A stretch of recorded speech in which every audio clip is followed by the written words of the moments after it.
Hola. Hola. Hello. Hi. Welcome. We are here. We're going to talk about, I'm going to get out of Jen's way, basting, and a little bit about walking foot, how they work, quilting, and how they work and why we do it. Jen and I, as you know, are long arm quilters, so our domestic machine quilting skills are, shall we say... Now, I would say I quilt on a domestic semi-regularly, but it's mostly for making bags. Or wall hangings, or small, or really small things. Placemats. I do placemats. Oh yeah.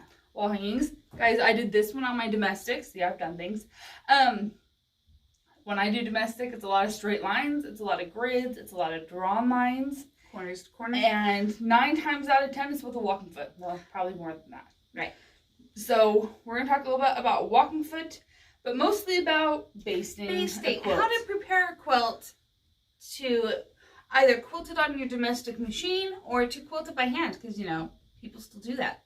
Yes. I still do that occasionally. Once in a while. So, preparing a quilt. Or, in this case, we're going to do a mini quilt today, because then I can show it all to you. We got space for that. Step 1 to preparing a quilt, basting it, getting our 3 layers together, is a flat surface. We still need a sandwich. We got to make our sandwich. Still need. I'm going to set this down because we might use it later. Yeah, we will later, but right now let's have our flat surface. Okay. So I have my back, my batting, and my top. Now, back still has to be bigger. Still has to be bigger. Now, if you're doing it yourself, you probably don't necessarily need 4 inches all the way around. I would not go smaller than 2. Okay? It's just... There's take-up in quilting. It's called draw-in. Yes. So as you quilt, you know, because you're squishing it, what happens is you'll notice your project shrinks. And that's called draw-in. And that's totally normal. It's math, if you want to know. Physics. Really, it's physics, because it's math in action, because that's what physics are. Sorry, we're nerds. It's okay. Nerds with an arts background. What is wrong with me? I don't know. Okay. Mine's a horticulture background. Right. So. I technically have a BS. Right. You have a Bachelor of Science. I have a Bachelor of Arts. Did landscape design, but it's a BS. Right. Anyway. So you're a scientist. I'm a scientist. You like that? Degree and all. Okay, so we have our back. I've got it pressed. I even used Best Press because this is an Essex linen that was folded up in my stash for a while. And so it took a bit to get the creases out. She's got her chunk of batting here. The batting doesn't need to be as much bigger as we do for long arming. It needs to be bigger than the quilt top. Ideally, guys, it's going to be smaller than your quilt back. So if your batting is bigger than your quilt back, take some scissors to it, or a rotary blade if you've got it, a big enough space to cut it, and trim that down. Not because it really matters, but it's going to make it a lot easier to work with. Well, and to baste. And to baste, it's just going to make everything in the right place easier. So take a minute to trim it down. What you can do is just lay that batting like this out on top of your back. And grab my big shears. Get your big scissors. Just make sure it doesn't overlap. It's okay if it's a jagged edge. It's batting. It's bad. It's going to get trimmed off when you're done anyway. So here's she's got a scrap of wool here. Right. Which is fantastic. It's clearly left over from her project. Right. That's what Jen and I have is batting scraps. Yeah, I don't really worry about whether or not I've scrapped batting. Okay, you guys, this fabric is from a line releasing in... We've already gotten several questions about it. I think it's June. It's called Songbook. And we will get it. These are mini panels. I believe there's also going to be bigger panels. We meet with our Moda gal. And so we are ordering it, but it won't be in the shop till summertime. It's going to be a little bit of a wait. But they were so nice and sent us a mini panel and a mini charm, and I had to make something out of it. So, yes. Plan on seeing it in the shop come summer. Right. Be excited. It's really, I love it. All the, hymns, I love it. Yeah. Classic hymns. Old school. Yeah. Everybody hymns. I love it. Okay. So, this is our official quilt sandwich. Okay. This is what we refer to as a quilt sandwich. You need all 3 layers. Some people... Do I bring them? Yeah. Some people will just pin this together. And there is absolutely nothing wrong with that. Now, I and most of the rest of the quilting world use safety pins because it's really not fun to get you all stabbed while you're trying to work. Yeah. Especially, guys, when you're doing a bigger project, half of the work is managing the bulk inside moving stuff around. The machine and everything. And so you're not going to be able to leave it nice and flat like this. You're going to be squishing it and folding it. And it's no fun to get stabbed. So safety pins it is. So and we just pin the heck out of it. Now so when I would pin it, I would go through and like pin every intersection 4 or 6 inches, something like that. But I would pin all over.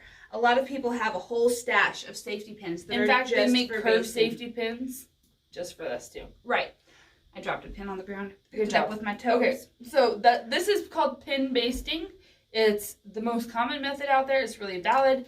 If you have a back and you're doing a full-size quilt, you guys, I've seen a lot of people where they tape their back to the floor with painter's tape. Right, just so it doesn't flat, move. It's not moving. It's going to stay still. And then to add the other layers, you guys, you want to make sure your back's going to stay still. It's another reason that you want your batting a little bit smaller so you can see the back and make sure you are where you think you are. Nothing got tucked, nothing got pushed. Because sometimes when you're doing a whole quilt and you're pin basting on the floor, you're crawling all over this thing. And it's going to mess with it. It's going to mess with it. Now, another really great basting option, especially for smaller projects like this, is spray basting. So they make several different kinds of temporary adhesive. This is the 505. This stuff washes out for the most part. Right. This is a heat and bond product. This is another one called quilt basting spray. They're made from different people.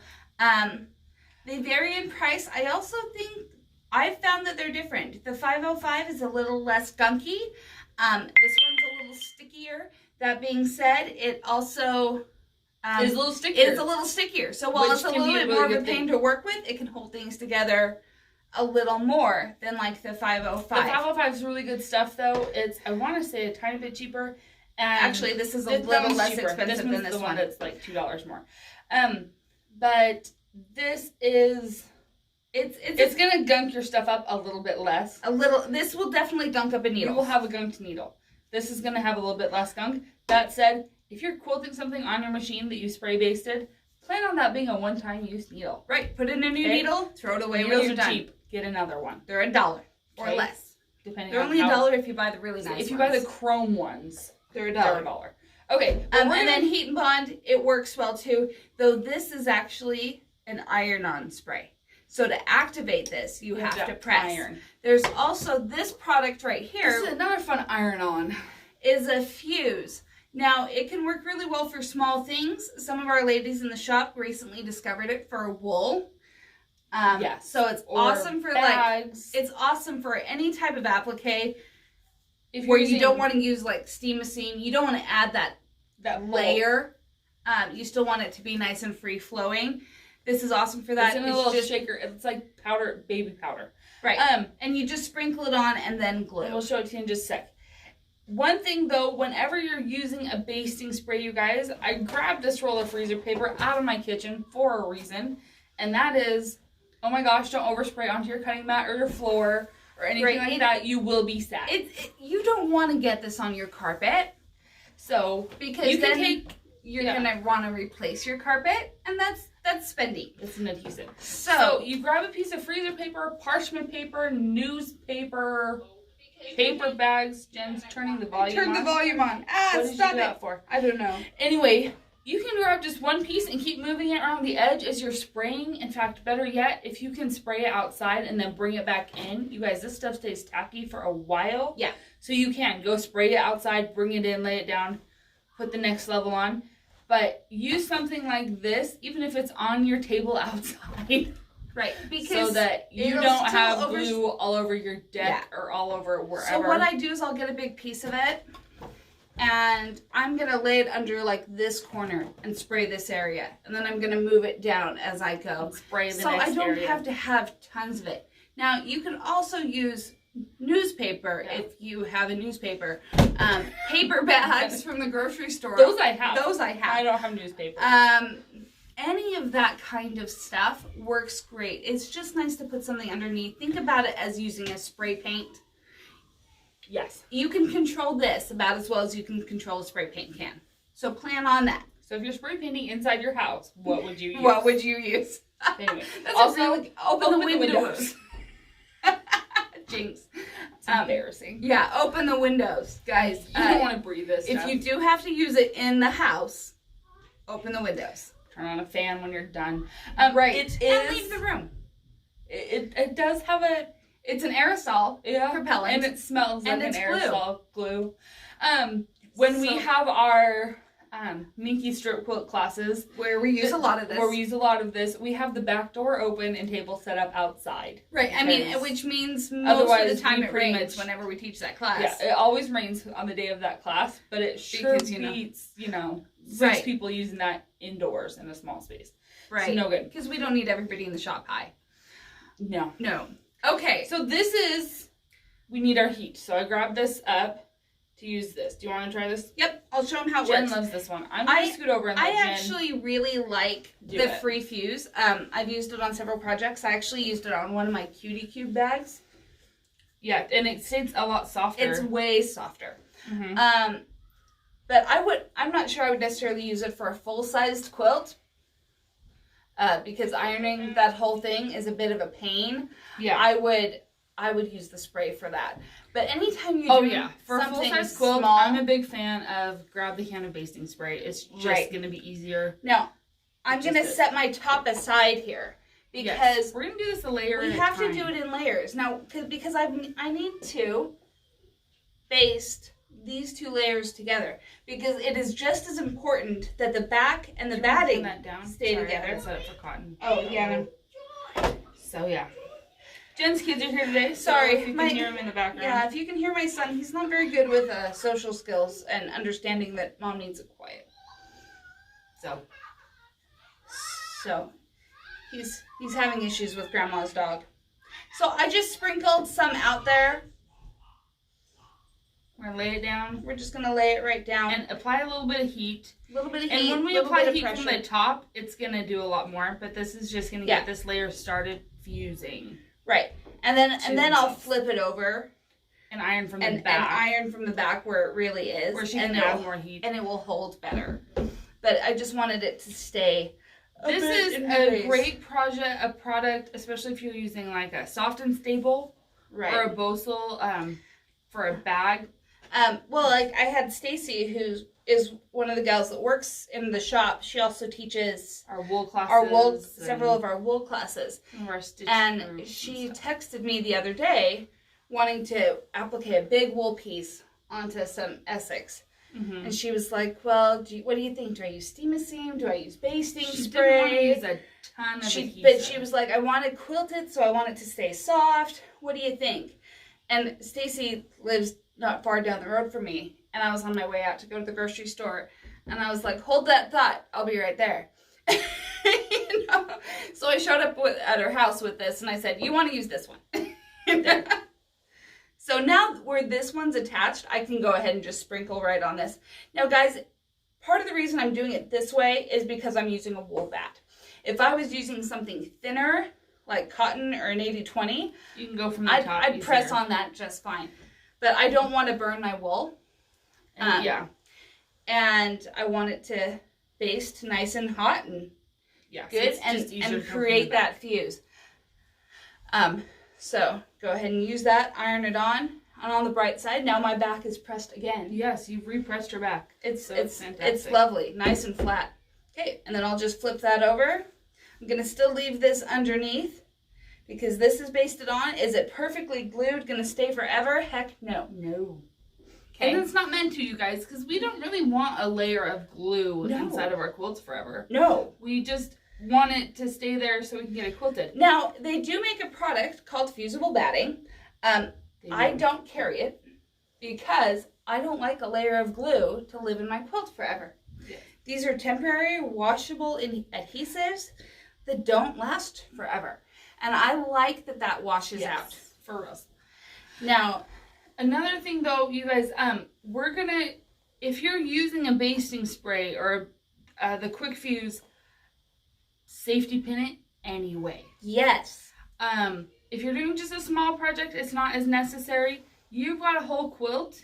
You guys, the beauty of the basting spray is that it's going to help. But like we said, it's not a permanent adhesive. This is not super glue. Thank heavens. Well, and so as you crawl around on it, you might start tugging on it. You might tug on it. It might come undone a little bit.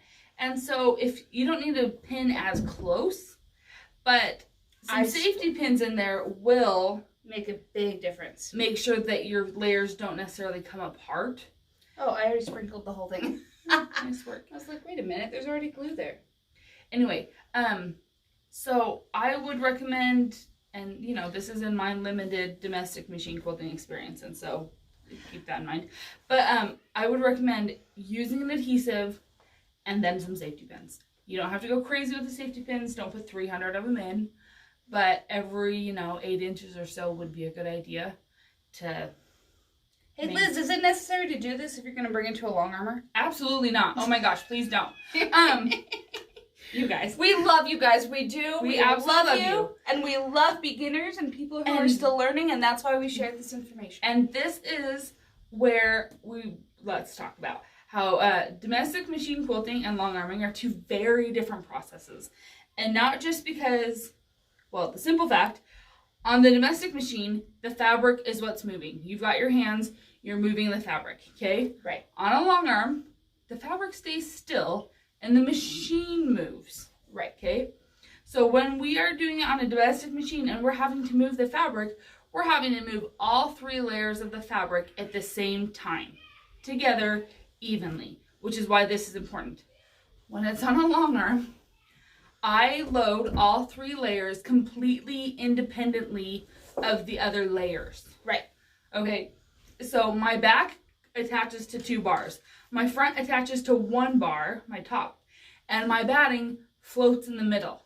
Right. And they do not get loaded together, ever. So if you bring a quilt into any long armor that's already pre-fused and they're going to hopefully be nice to you about it.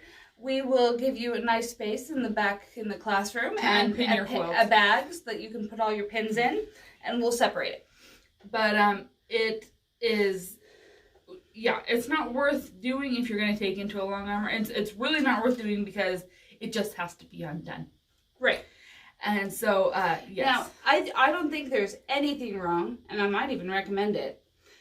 If you're not totally sure, if you're bringing all the materials in, go ahead and lay them out on top of each other.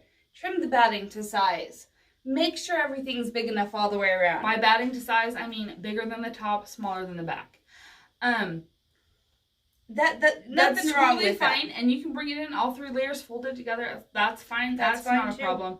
But understand that as when we go to put it on the long arm, it's a very different process than this. Mm-hmm. And we pin all the layers independently of each other. That pin's been 300 days. No, what happened is these are from a race. Oh yeah, so you have the 4 a lot pins of my together. safety pins are pinned in sets of 4 together from race bibs.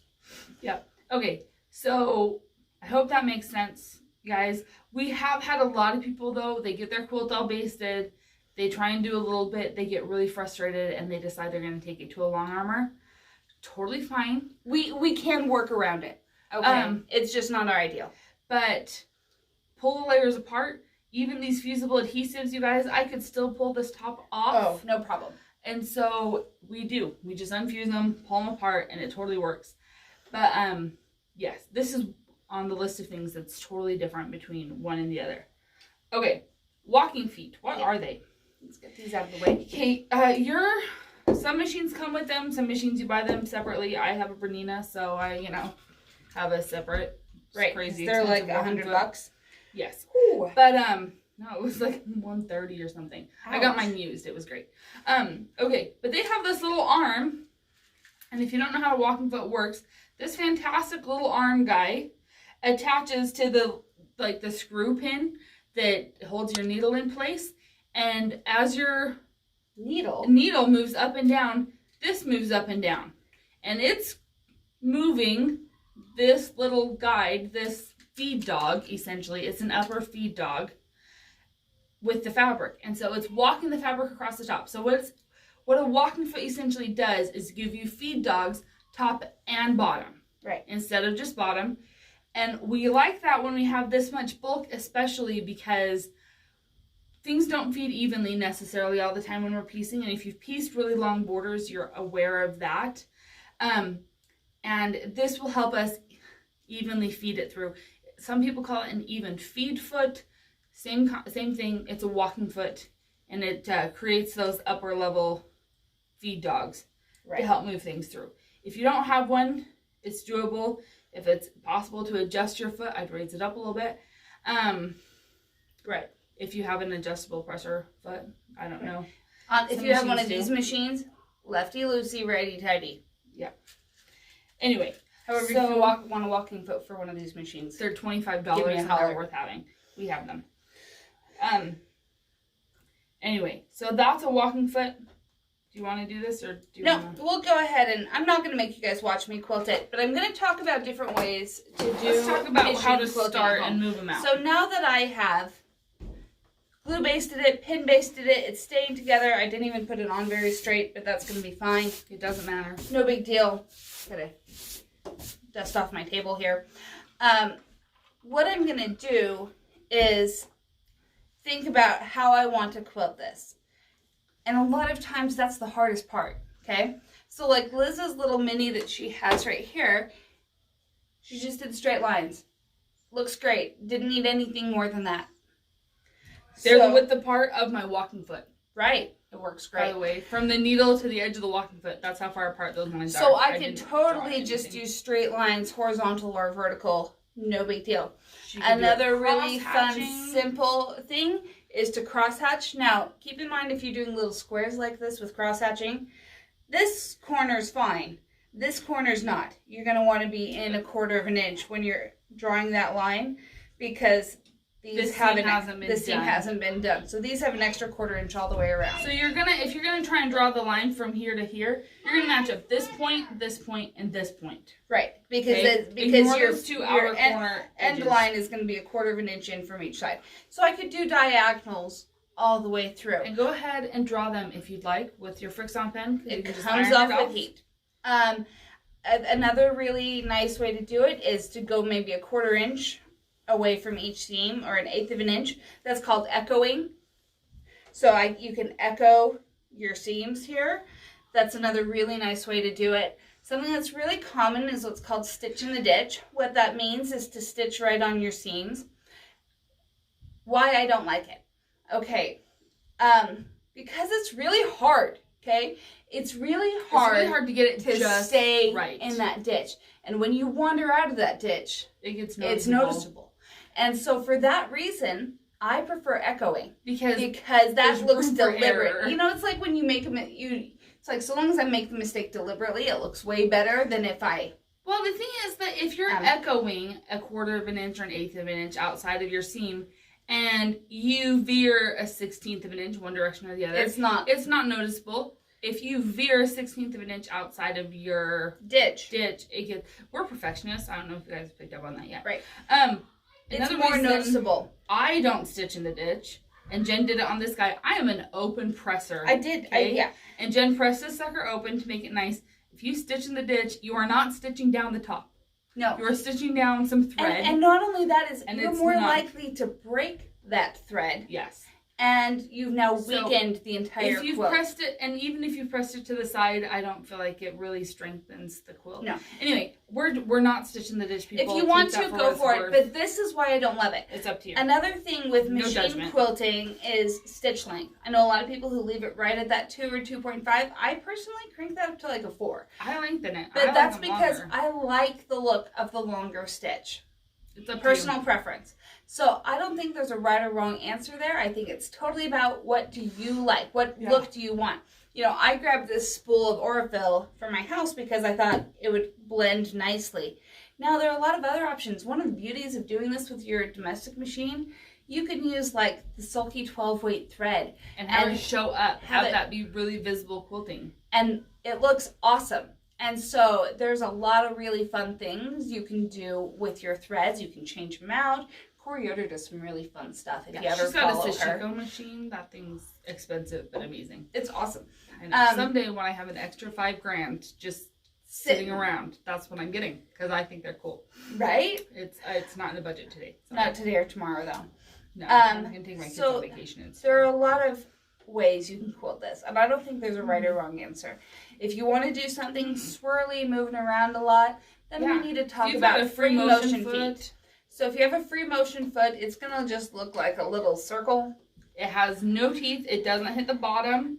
You'll probably have a plate or something to cover your feed dogs, or you drop your feed dogs.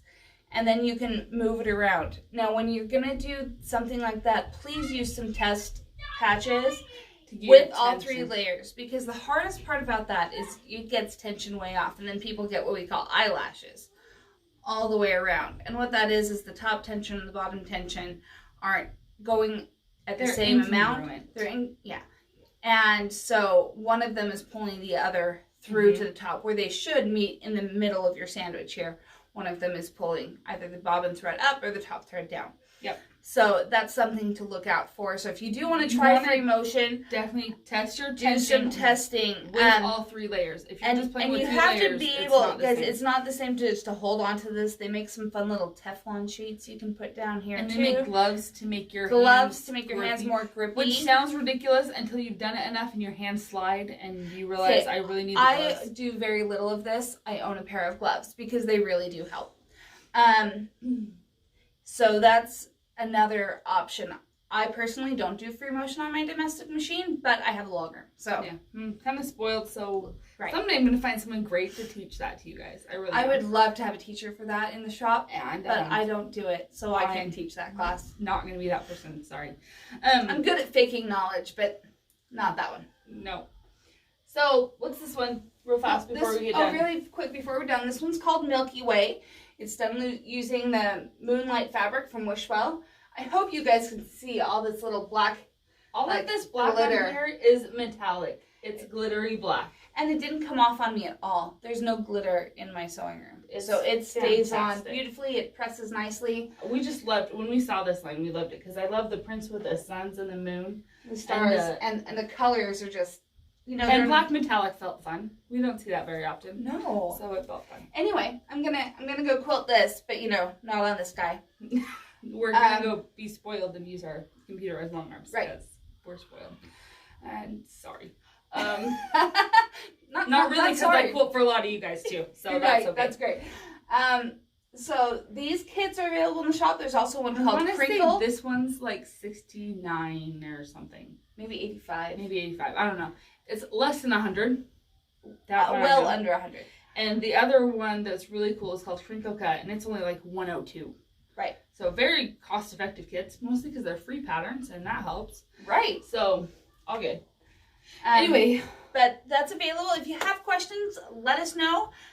We're all about finishing this month. We're gonna finish stuff up. If you missed it, you guys, I did a video a couple days ago on Facebook about stay stitching. Because I realized people didn't know what that was, and that's fine because we all learn, right? Well, we all have to learn eventually. If you missed it, scroll back into our Facebook feed and find it. Because if I were to put this on the long arm and pin it like a quilt, because of how it's done, I would stay stitch it because all these little pieces on the end are going to want to pull apart. A quilt with a border like this should be stay stitched. This one, on the other hand, it has all of 3 seams on the outside. It's fine. No stay stitching. Not necessary. So, yeah, if you missed it, go check it out. Sorry, it was a live from my sewing room at like 9 o'clock at night. Right. I was at the shop and I was like, we're live? I told you I was going to do it. I just didn't know when. I didn't pay attention. Anyway. But, yeah. That's not new.